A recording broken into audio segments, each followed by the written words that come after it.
Gotunuha sebagai pemateri pertama. Enak aku nelo kesusun ngomong.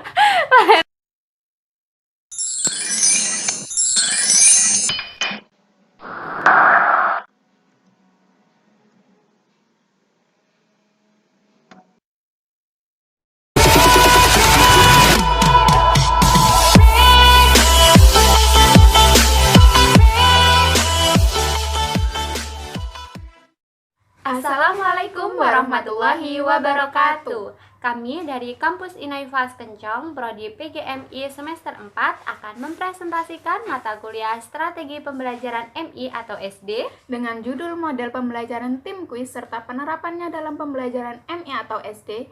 Kami dari kelompok 5. Saya Anna Baligotunuha sebagai pemateri pertama dan saya Nila Ma'rifatus Solika sebagai pemateri kedua.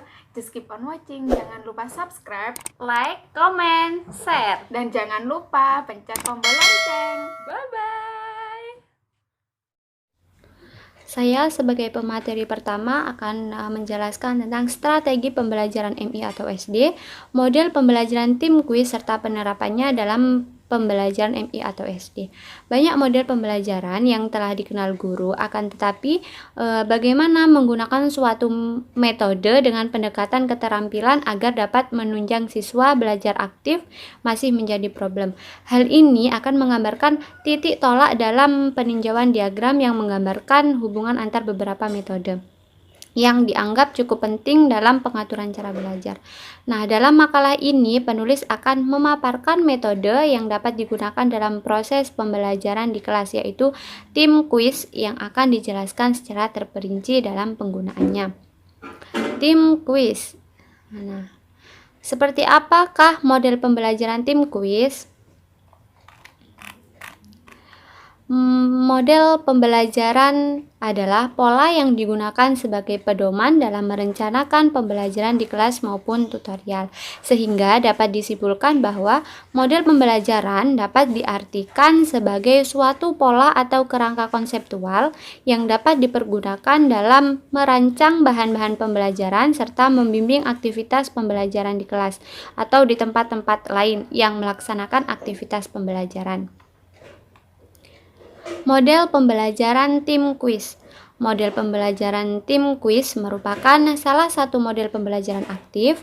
Pembelajaran aktif merupakan pendekatan pembelajaran yang lebih banyak melibatkan aktivitas peserta didik dalam mengakses berbagai informasi dan pengetahuan untuk dibahas dan dikaji dalam proses pembelajaran di kelas, sehingga mereka mendapatkan berbagai pengalaman yang dapat meningkatkan pemahaman dan kompetisi.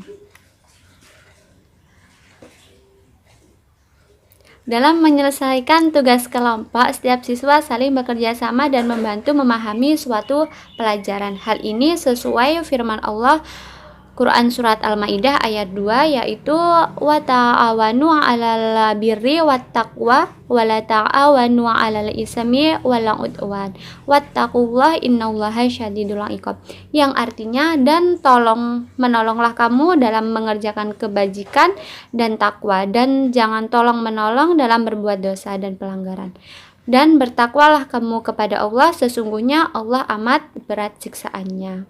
Dalam ayat tersebut dijelaskan bahwa siswa harus saling bekerja sama dan membantu memahami suatu pelajaran. Artinya, diskusi belum selesai jika salah satu teman dalam kelompoknya belum menguasai pelajaran. Mereka saling tolong-menolong antar peserta didik satu dengan peserta didik yang lainnya dalam memahami materi pelajaran. Nah, jadi dapat disimpulkan tim kuis adalah model pembelajaran aktif yang mana siswa dibagi ke dalam 3 kelompok besar dan semua anggota bersama-sama mempelajari materi tersebut. Mendiskusikan materi, saling memberi arahan, saling memberi pertanyaan dan jawaban. Setelah materi selesai, diadakan suatu pertandingan akademis. Kelebihan dan kekurangan.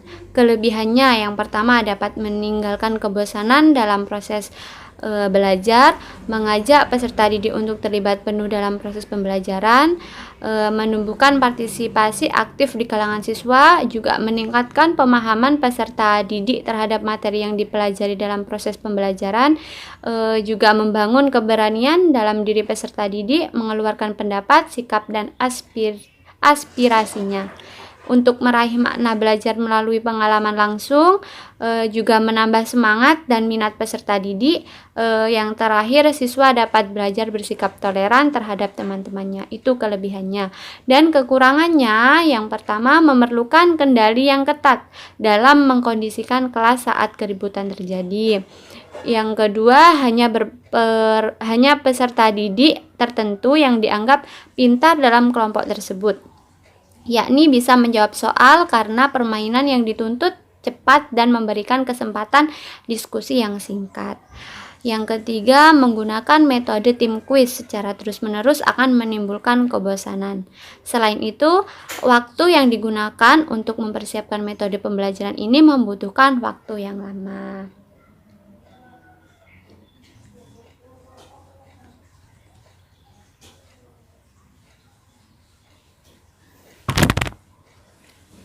Baik, materi selanjutnya akan disampaikan oleh saya Nila Ma'rifatus Solika selaku pemateri kedua.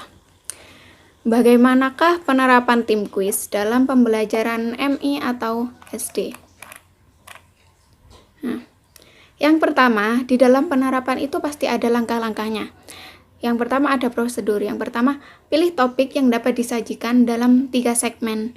Maksudnya itu seorang guru harus dapat memilih suatu topik yang akan disampaikan ke dalam 3 bagian waktu saat di kelas. Kemudian yang nomor 2, bagi peserta menjadi 3 tim. Misalnya ada tim A, B, dan juga C. Kemudian jelaskan format sesi dan mulai presentasi. Batasi sampai 10 menit atau kurang. Jadi guru harus bisa menjelaskan dulu bagaimanakah format-formatnya, sesi-sesinya, cara-caranya dalam pembelajaran dengan menggunakan metode tim kuis ini. Kemudian minta tim A menyiapkan kuis jawaban pendek berdasarkan segmen pertama. Nah, kuis harus mengambil tidak lebih dari 5 menit untuk persiapan.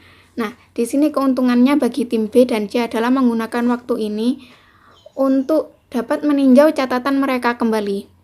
Kemudian tim A menanyakan anggota tim B. Jika tim B tidak dapat menjawab pertanyaan, maka akan dilempar ke tim C. Jadi tim C yang mendapat kesempatan untuk menjawab pertanyaan yang sama. Kemudian tim A mengarahkan pertanyaan berikutnya kepada anggota tim C dan mengulangi proses. Tim A terus mengajukan pertanyaan sampai kuis selesai. Kemudian saat kuis selesai, lanjutkan dengan segmen kedua dari pelajaran Anda sebagai guru dan menunjuk tim B sebagai pemimpin kuis. Kalau tadi kan yang segmen pertama yang ditunjuk sebagai pemimpin kuis adalah tim A. Jadi pada saat segmen kedua yang ditunjuk sebagai pemimpin adalah tim B yang bertugas untuk memberi pertanyaan-pertanyaan kepada tim-tim yang lain. Kemudian prosedur terakhir, setelah tim B menyelesaikan kuisnya, lanjutkan dengan segmen ketiga pelajaran Anda dan tunjuk tim C sebagai pemimpin kuis. Jadi kalau tim B sudah, kemudian dilanjut oleh tim C seperti itu. Kemudian variasi. Nah, variasi ini merupakan perubahan dalam proses kegiatan yang bertujuan untuk meningkatkan motivasi belajar peserta didik serta mengurangi kejenuhan dan kebosanan. Jadi variasi ini diberikan agar peserta didik tidak mudah bosan terhadap pembelajaran yang seperti itu dan itu-itu saja.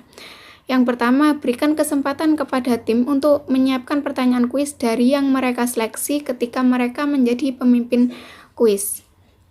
Jadi tidak langsung menyiapkan, tidak langsung memberi apa yang harus sekarang, harus selesai. Jadi harus diberi kesempatan dulu agar siswa juga merasa senang dalam melakukan pembelajaran tersebut. Kemudian yang kedua, lakukan satu pelajaran yang berkelanjutan. Jadi jangan hanya satu kali pertemuan itu saja. Kalau bisa nanti mungkin beberapa hari lagi melakukan kegiatan seperti itu lagi. Dan kemudian timnya dirombak menjadi 2 saja juga bisa. Bagilah peserta didik ke dalam 2 tim. Dan kemudian di akhir pelajaran biarkan kedua tim saling memberi kuis satu sama lain. Kalau tadi kan 3 tim, nah sekarang divariasi dengan merubahnya menjadi ke dalam model 2 tim, mungkin juga bisa membuat pembelajaran semakin seru dan juga semakin membuat peserta didik bersemangat. Kemudian contoh penerapannya lah ini. Contoh penerapannya itu guru membagi siswa menjadi 3 kelompok besar, yaitu kelompok A, B, dan C yang masing-masing terdiri dari 5-10 siswa. Nah ini yang saya contohkan ini misalkan pada sebuah lembaga SD atau MI ada pembelajaran agama. Nah, di sini guru menerapkan tim kuis untuk menghindari suasana kebosanan kala itu. Jadi itu tadi guru membagi menjadi 3 kelompok besar yang masing-masing terdiri dari 5-10 siswa. Kemudian guru memberikan arahan peraturan metode yang akan dipakai, yaitu tim kuis bagaimanakah caranya seperti yang saya jelaskan tadi. Kemudian guru menjelaskan materi. Di sini guru memilih topiknya tentang hukum Islam tentang makanan dan minuman, serta sub pembahasannya terdiri dari makanan dan minuman halal, kemudian kelompok kedua makanan dan minuman haram, dan kelompok ketiga atau C mendapatkan materi akibat makanan dan minuman yang halal dan haram. Guru membagikan masing-masing kelompok selembar kertas sebagai media siswa untuk menulis soal saat permainan dimulai. Jadi diberikan kertas untuk dapat menulis apa saja yang akan dipertanyakan, apa saja yang akan dijawab, seperti itu. Kemudian guru membagi materi pada masing-masing kelompok. Jadi itu tadi untuk kelompok A mendapatkan materi makanan dan minuman halal, kelompok B makanan dan minuman haram, kelompok C akibat makanan dan minuman yang halal dan haram. Kemudian siswa mendiskusikan pada masing-masing kelompok untuk membuat soal yang akan diajukan pada kelompok lawan. Guru mempersilahkan kepada kelompok A untuk memberikan pertanyaan kepada kelompok B untuk kelompok C sebagai tim penilai. Jika kelompok B tidak mampu menjawab, maka harus dilempar kepada kelompok C. Nah, di sini fungsi kelompok lain yang belum menjawab tidak hanya saja diam, tetapi dia bisa sebagai penilai bagaimanakah nilainya kelompok A, bagaimanakah contoh soalnya, bagaimanakah cara kelompok B menjawab, itu bisa juga diberi nilai oleh kelompok C. Nah, jika kelompok B-nya tidak mampu menjawab, bisa dilempar ke kelompok C. Jadi nanti yang akan mendapatkan nilai adalah kelompok C. Kemudian guru memberikan batasan waktu kepada siswa untuk segera menjawab dan seterusnya lakukan hal yang sama pada kelompok lain hingga masing-masing kelompok telah usai memberikan pertanyaan dan menjawab. Kemudian guru bersama siswa menjumlahkan skor masing-masing kelompok yang telah diberikan sesama siswa dalam menjawab pertanyaan. Guru memberikan penghargaan kepada kelompok yang mempunyai nilai tertinggi dan memotivasi pada kelompok yang mendapat nilai terendah. Guru mengadakan tanya jawab kepada siswa membahas materi hukum Islam tentang makanan dan minuman. Jadi diberi suatu flashback agar siswa menjadi lebih mengerti lagi. Nah, sekian jadi dari tadi yang bisa disimpulkan dari pembelajaran tim kuis adalah tim kuis itu model pembelajaran yang bisa membuat siswa menjadi aktif, kemudian bersemangat karena ada sebuah pertandingan-pertandingan champion-champion yang akan membuat siswa semakin bersemangat. Baiklah, sekian. Terima kasih telah menyaksikan video kami sampai selesai. Semoga bermanfaat. Apabila terdapat banyak kesalahan, kami mohon maaf yang sebesar-besarnya. Wassalamualaikum warahmatullahi wabarakatuh.